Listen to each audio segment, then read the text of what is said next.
এত বৃষ্টি, এত ঝড়, আমি সামনের দিকে যে নৌকা ঠেলতে পারতেছি না। যত ঠেলি নৌকা যেন উল্টো দিকে যাইতেছে। জলের স্রোত এত জোরে বইতাছে, মনে হইতাছে নৌকাটি এখনই উল্টে পড়বো। ঈশ্বর, আমি এখন বাড়ি ফিরুম কেমনে?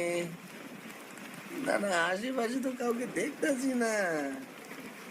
আজকে যে কি ঘটতে চলেছে তা ভগবানই জানে। আমার ভীষণ ভয় করতেছে। ও, আর একটুখানি গেলেই সামনের রাস্তা।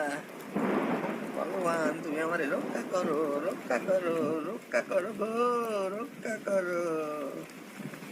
এমন দুর্যোগ দেখে হারানের মনে ভয় ধরে গেছে। বুকের ভেতর কম্পন উঠছে।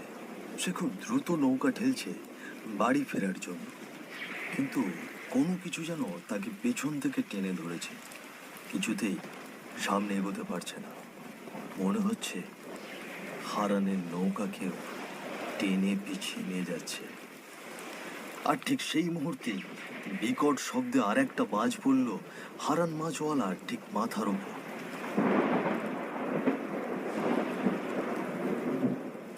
হারান মাছওয়ালা সেই বানের জলের বুকে ঝলসে গেল। কেউ দেখতে পেল না তার মৃত্যু, কিন্তু বাঁশবাগানের মধ্য থেকে শেয়ালগুলো একসঙ্গে চিৎকার করে ডেকে উঠছে, যেন কারো মৃত্যুর খবর পৌঁছে দিচ্ছে। সে আস্তে আস্তে নৌকার ওপর ঢলে পড়ল।